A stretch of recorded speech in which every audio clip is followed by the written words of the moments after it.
Mateni ça va gérer. Là, oh là là, oh là là, oh là là. Oh ma tata là.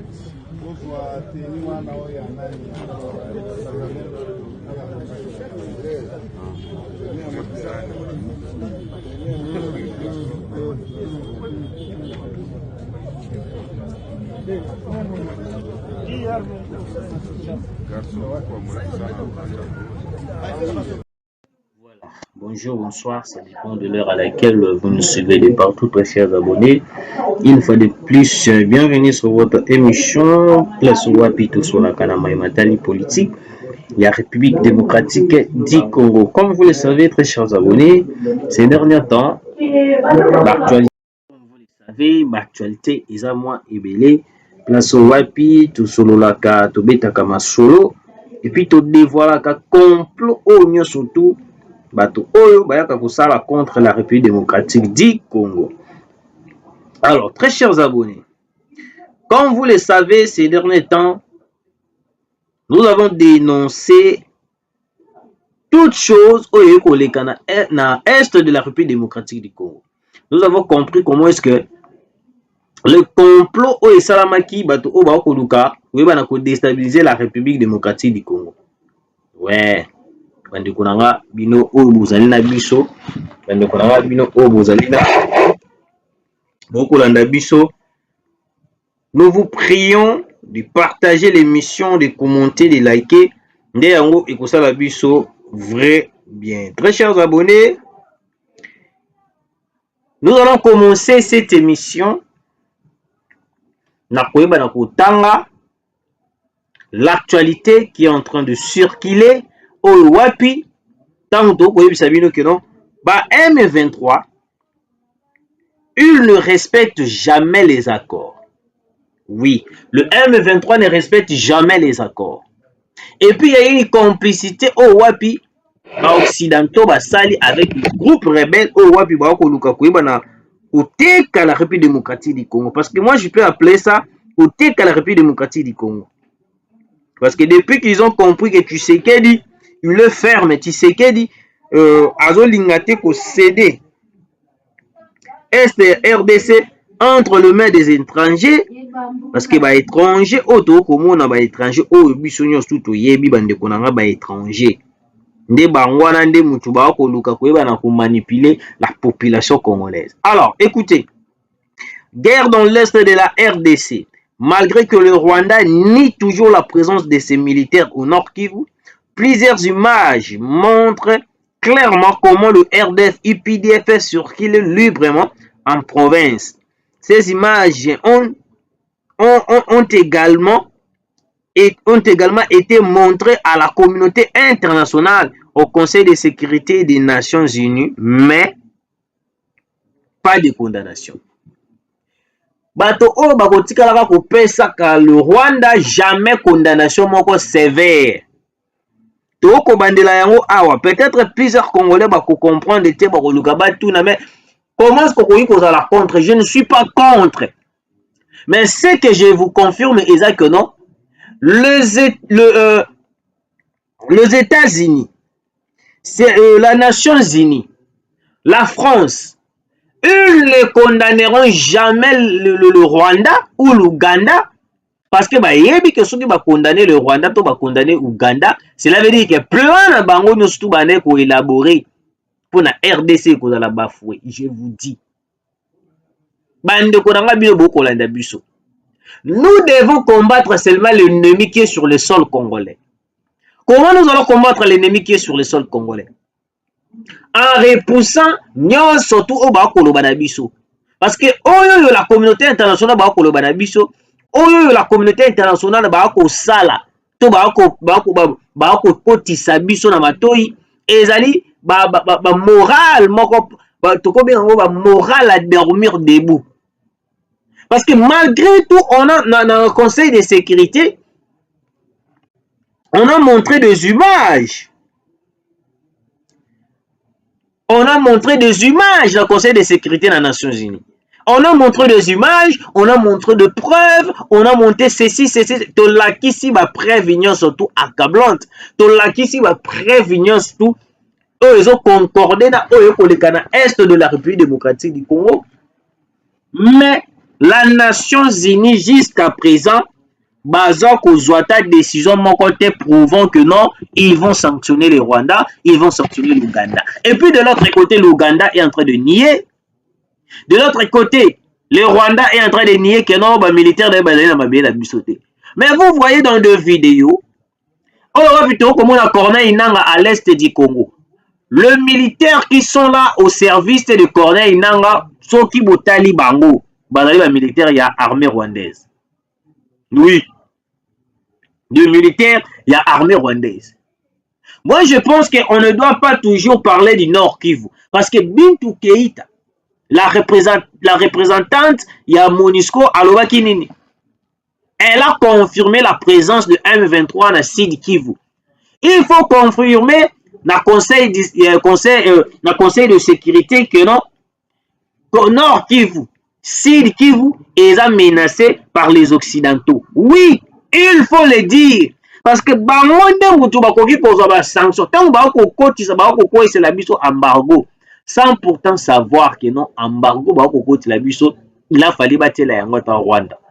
L'embargo o bako latisa biso, il a fallu batela yango ta Ouganda. Les deux pays en question qui sont là, qui sont à la base, il y a guerre au est de la République démocratique du Congo. Les deux pays qui terrorisent la République démocratique du Congo. Les deux pays qui malmènent la population congolaise. Il y a un autre très cher Congolais. La Nations Unies n'est pas sanctionner Paul Kagame. Quelles que soient des condamnations, nous condamnons, nous condamnons, nous condamnons, nous condamnons, oui. C'est bon, on accepte. Vous condamnez les actes barbares. Il y a Paul Kagame, il y a Rwanda. Mais après avoir condamné, quelles sont les sanctions contre le Rwanda, contre l'Ouganda? Pas de sanctions. Pas de sanctions. Mais nous condamnons. Nous condamnons. Mais quand est-ce que vous allez prendre des décisions, des sanctions graves contre le Rwanda?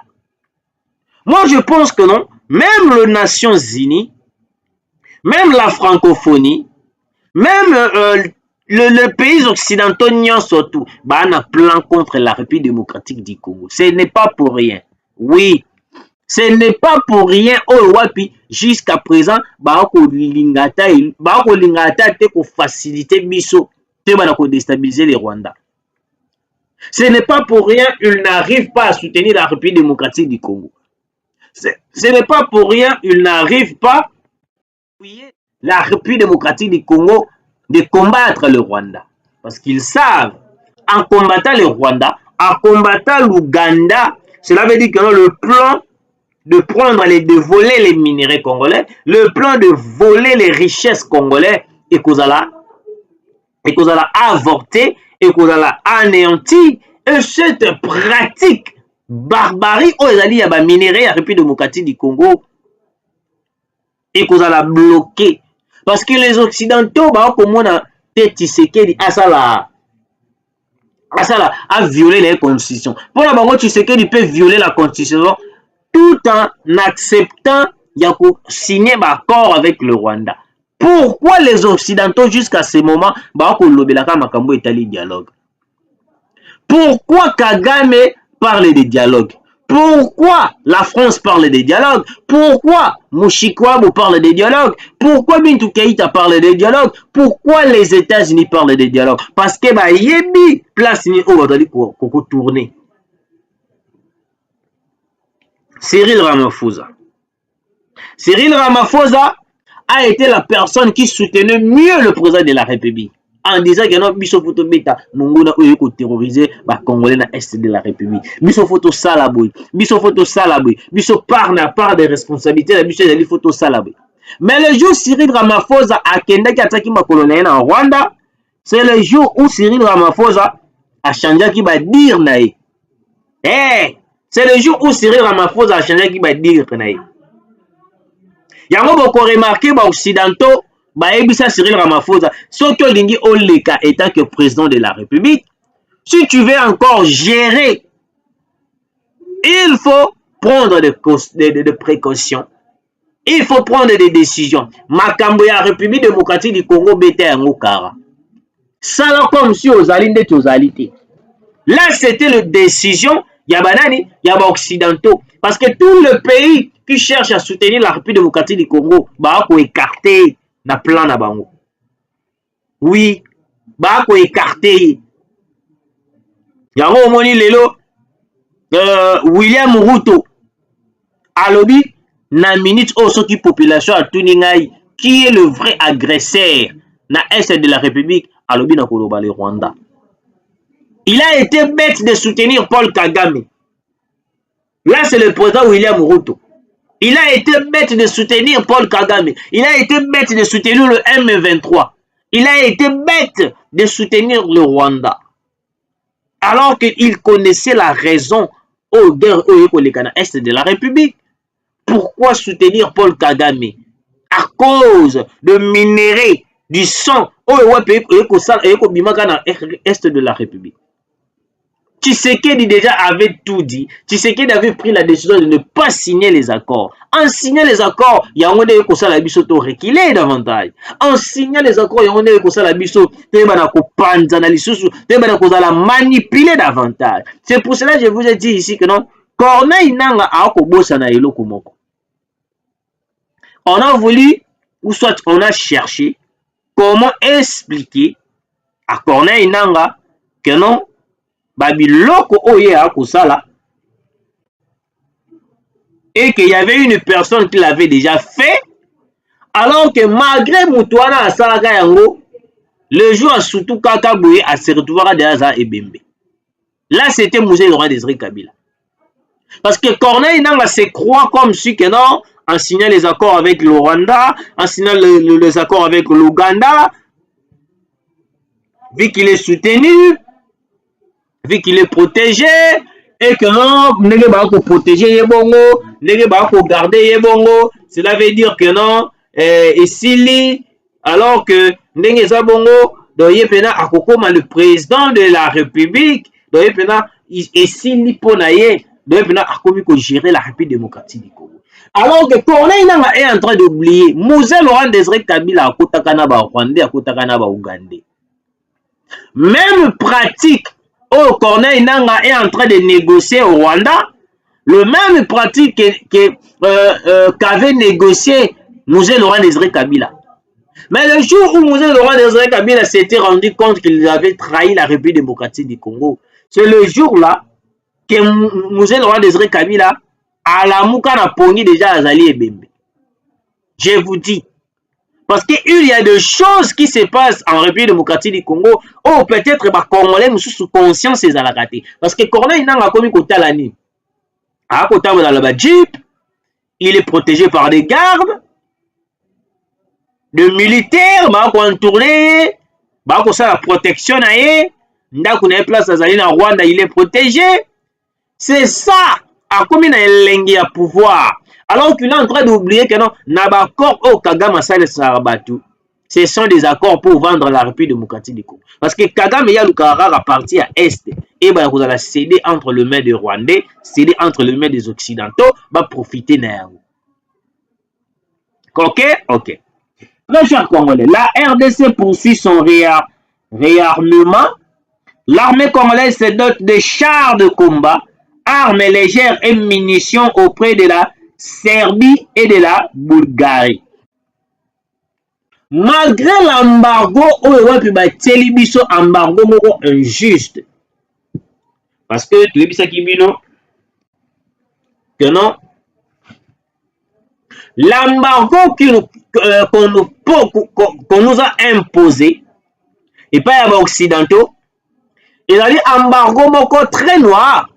Un embargo et qu'on peut sa facilité dans la M23 pour attaquer. Cet embargo a pour l'idée d'attaquer la République démocratique du Congo. Cet embargo a pour l'idée de renverser le pouvoir de Félix Antoine Tshisekedi. Bande konanga na emisaki bino na émission elikaki keno Tshisekedi malgré bateli biso embargo Tshisekedi alalisi maboko te. Tshisekedi est en train de doter l'armée congolaise na mandoki toujours. Même ici tokosombaka mandoki na ba États-Unis te na ba France te parce que déjà là même ba États-Unis ba France wana tosombaka na biso pe mandoki kuna te. Oui, tosombaka na biso mandoki kuna te parce que on avait compris que non bato wana bazali bato moko bazali ba traître, bazali na ba idée moko ya malunga te. Idée na bango ezali renverser la République démocratique du Congo, renverser Tshisekedi, renverser gouvernement ya Félix Antoine Tshisekedi, parce que pour na bango bakomona que non Tshisekedi est en train d'évoluer, Tshisekedi est en train d'avancer. Parce que Tshisekedi aujourd'hui, il est en train de coincer les Occidentaux. Nde loko obo Occidentaux bako banga en ce moment. Nde loko obo Occidentaux bako se sentir mal à l'aise parce que déjà bako mona Tshisekedi azali miso makasi. Malgré tout, bateki biso embargo moko injuste. Pour faciliter les Rwandais, ils vont attaquer biso. Parce que sur cet embargo, vous allez comprendre que non, malgré tout un embargo, malgré bateli biso trêve, bateli biso trêve, il y a 2 semaines, mais vous allez comprendre que non, le M23 jusqu'à présent continue d'attaquer les positions de FARDC. Le M23 continue d'attaquer les positions de la population. Est-ce que c'était une trêve pour mettre vraiment du calme pour rencontrer la partie Est de la République? Je ne pense pas. Oui, je vous dis que je ne pense pas. Parce que depuis cette trêve, il y a 2 semaines, le personne, tout bateau, on va respecter trêve, les FARDC na ba wazalendo. Mais le wazalendo batalaki balobi non, on ne peut pas continuer à respecter les trêves. On ne peut pas continuer à respecter la trêve alors que le M23 sont en train d'attaquer la population congolaise. C'est pour cela que vous remarquez le wazalendo batelemaki pona ko répliquer na ba attaque ya ba M23. Si la communauté internationale va vandi batelemi balobi ke ote totelemi no trêve. Est-ce que c'est obligé de prendre des trêves, pour 2 semaines, alors que nous sommes dans notre pays, tous dans un pays à Mopayate, on peut s'amuser sur Kimia 2 semaines. Vous voyez que non, la complicité des Occidentaux de prendre le pays, de vendre la République démocratique du Congo. C'est pour cela que Tshisekedi a l'alité à Haïti, en Serbie et en Bulgarie pour acheter des armes de guerre. Oui, pour acheter des armes de guerre. Je vous dis, très chers Congolais, Mouzé Laurent Désiré Kabila l'avait dit déjà. Et l'avait prédit clairement. Peut-être certaines personnes vont penser le Golandeti. Mouzé Laurent Désiré Kabila a été idiot. Excusez-moi. En d'autres termes, Mouzé Laurent Désiré Kabila n'a pas été idiot. Mouzé Laurent Désiré Kabila a été clair.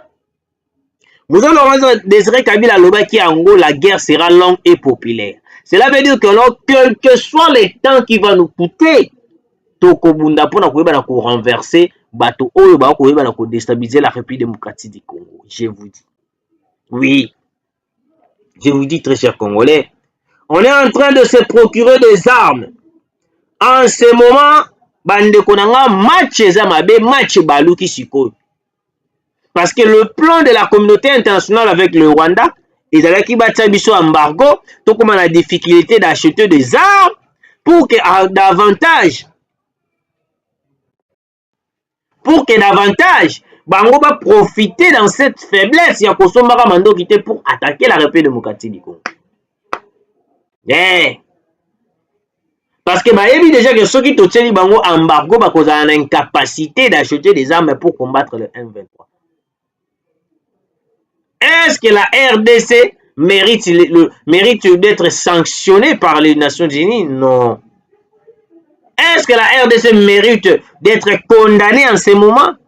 Alors que biso ne mito kokufila na est de la République. Biso ne kumba Congolais ba kokufa na République démocratique du Congo.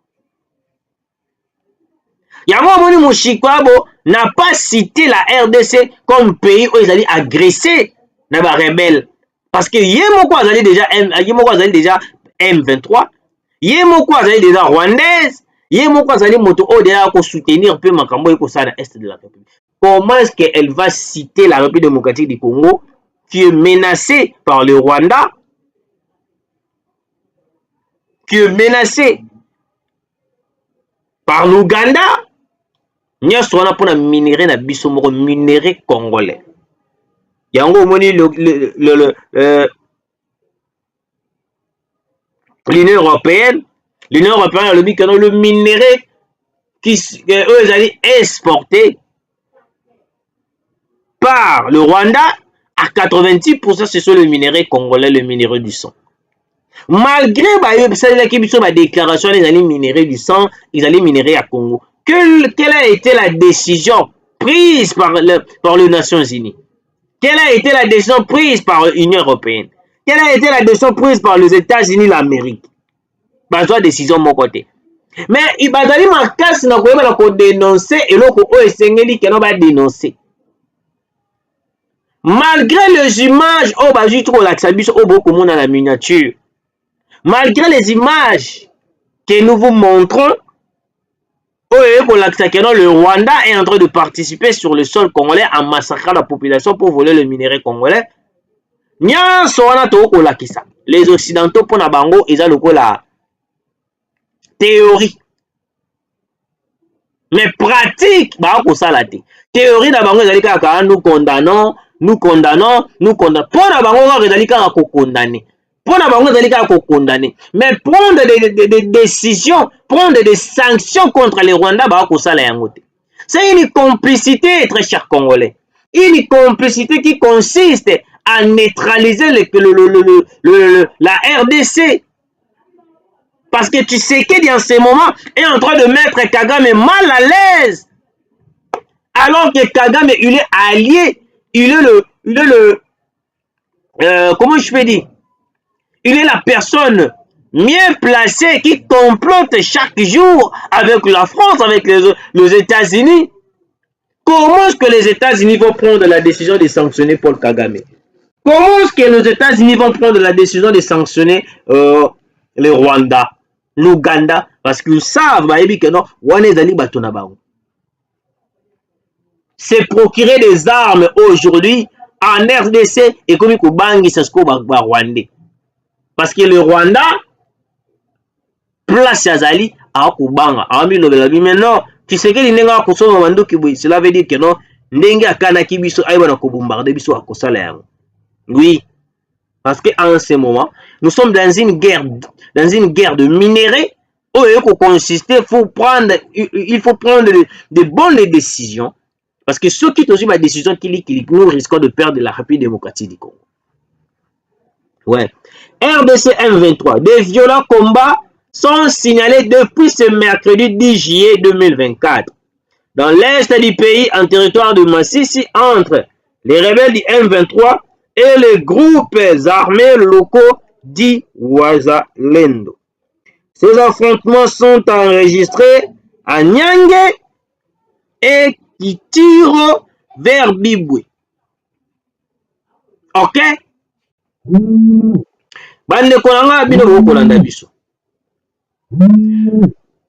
La République démocratique du Congo, malgré nous sommes infiltrés davantage, les Occidentaux bakotikalaka komona te que non ndenge toali menacé, ndenge toali coincé, parce que le Rwanda aujourd'hui a des armes financées par la France, par les États-Unis pour venir agresser la République démocratique du Congo.